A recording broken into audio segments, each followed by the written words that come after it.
दोस्तों, स्वागत है आप सभी का एक बार फिर से। माँ भगवती की कृपा आप और आपके पूरे परिवार पर सदा सर्वदा बनी रहे। दोस्तों, अगर आप अपनी लाइफ में नया कुछ सीखना चाहते हैं तो चैनल को सब्सक्राइब जरूर करिएगा। दोस्तों, शनिवार का दिन एकदम खास होता है क्योंकि इस दिन टोने टोटके भी किए जाते हैं और उनसे छुटकारा भी पाया जाता है। इस दिन आप खुद को कैसे सुरक्षित रखते हैं ये तो आप पर ही निर्भर करता है और इससे भी बढ़कर बात यह है कि इस दिन का दुरुपयोग ना करें। जब शनिदेव परेशान करते हैं तो एक के बाद एक परेशानी में आप पड़ते जाते हैं। जब शनिदेव अपने पूरे रंग में आते हैं तो परिवार में मतभेद होने लगते हैं, माता पिता के स्वास्थ्य और आपके करियर पर बीतता है। शनिदेव ठीक इसी प्रकार दंड देते हैं। तो इससे कैसे बाहर निकला जाए, क्या वो तरीके हैं जिनसे आप शनिदेव को मना सकते हैं, ये सब जानने से पहले आपसे रिक्वेस्ट करते हैं कि वीडियो को लाइक जरूर करिएगा, दोस्तों को शेयर कर दीजिएगा और अगर आपने अभी तक चैनल को सब्सक्राइब नहीं किया है तो चैनल को सब्सक्राइब करके बेल आइकन जरूर दबाइएगा।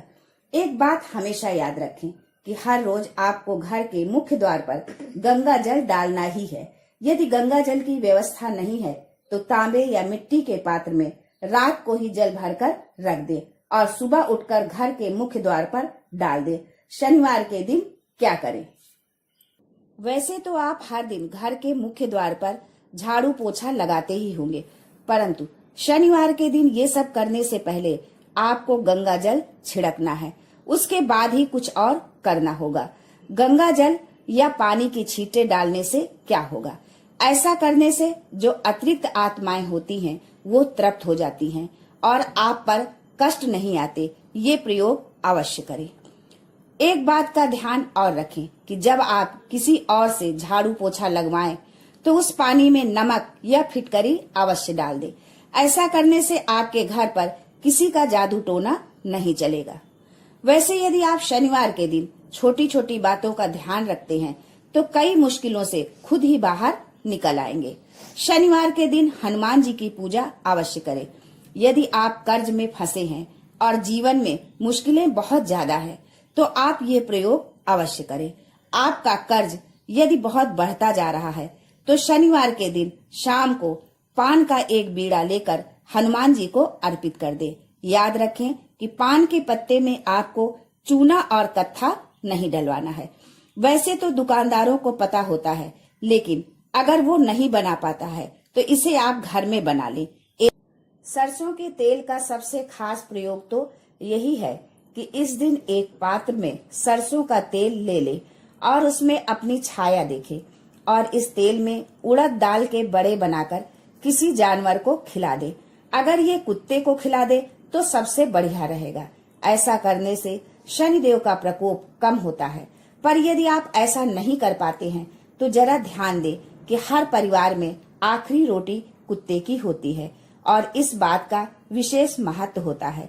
आप उस रोटी पर सरसों का तेल लगाकर उंगली से रगड़ें और यदि संभव हो तो इस पर एक चुटकी काले तिल और गुड़ भी रखें। अब 3 बार इसे अपने सिर पर से वार लें या फिर आपके परिवार में कोई ऐसा शख्स है जो ज्यादा परेशान रहता है तो उसके सिर पर से इसे उतारे 3 बार और फिर इस रोटी को ले जाकर एक कुत्ते को प्यार से खिला दे। शनिवार के दिन सुबह से लेकर शाम तक एक बार अपने बालों में तेल अवश्य डालें। यदि संभव हो तो शनिवार रात्रि को अपनी नाभि पर लगाकर अवश्य सोएं। ऐसा करने से भाग्योदय होता है, जीवन की मुश्किलें कम होती हैं। वैसे भी नाभि में तेल लगाने से खुश्की दूर होती है और होंठ भी नहीं फटते हैं। इससे आपका स्वास्थ्य भी ठीक रहता है क्योंकि नाभि पूरे शरीर का केंद्र बिंदु होता है। तो हमेशा याद रखें कि आपके घर परिवार के सभी लोग थोड़ा सा ही सही पर अपनी नाभि और सर पर तेल लगाकर अवश्य सोएं। शनिदेव से जुड़ी एक कथा और भी है। जब रावण ने अपने पैरों के नीचे दबाकर शनिदेव को बंदी बना रखा था तो सिर्फ हनुमान जी ने ही छुड़वाया था। तब प्रसन्न होकर शनिदेव जी ने हनुमान जी को वरदान दिया था कि जो भी मनुष्य मेरी पूजा करने के बाद आपकी पूजा करेगा उस पर मैं कभी भी कुदृष्टि नहीं डालूंगा। इसीलिए शनिवार के दिन जब आप शनिदेव की आराधना करें तो उसके बाद हनुमान जी की पूजा आराधना अवश्य करें। इससे शनिदेव आप पर कभी भी कुपित नहीं होंगे।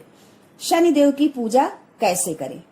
यदि आपके घर के आसपास शनिदेव की शिला है तो वहां जाकर आप शनिदेव की पूजा कर सकते हैं।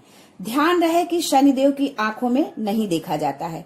कहने का मतलब ये है कि ऐसी मूर्ति की ओर न देखें जो आपकी ओर देख रही हो। आपने शायद कभी ध्यान न दिया हो, लेकिन शनिदेव की मूर्ति हमेशा ऊपर की ओर देखती हुई ही बनाई जाती है। ऐसा इसलिए ताकि आपके ऊपर उनका नकारात्मक प्रभाव न पड़े। वैसे तो पीपल के पेड़ में एक लोटा जल देने से भी शनिदेव शांत रहते हैं। जब आप जल देने जाएं तो उसमें एक चुटकी काले तिल, सफेद पुष्प, थोड़ा सा मीठा और एक चुटकी यदि जीवन में कष्टों की भरमार है तो बेलपत्र के पेड़ के नीचे 2 मुखी दिया जला दे। लक्ष्मी जी की कृपा आप पर हो जाएगी। परंतु याद रखें कि जब भी शनिदेव की पूजा करें तो हनुमान जी की पूजा अवश्य करें, अन्यथा आपकी पूजा अधूरी मानी जाएगी। हनुमान जी के भक्तों पर शनिदेव अशुभ प्रभाव नहीं देते हैं। शनिवार के दिन हनुमान चालीसा का पाठ अवश्य करें। इस दिन कर्ज भी नहीं लेना चाहिए, क्योंकि इस दिन लिया हुआ कर्ज आप चाह कर भी नहीं उतार पाएंगे।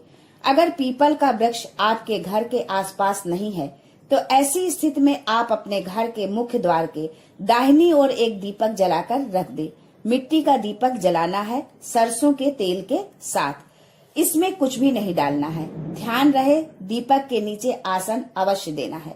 आसन मतलब दीपक के नीचे कोई साफ सुथरा कपड़ा रखना है।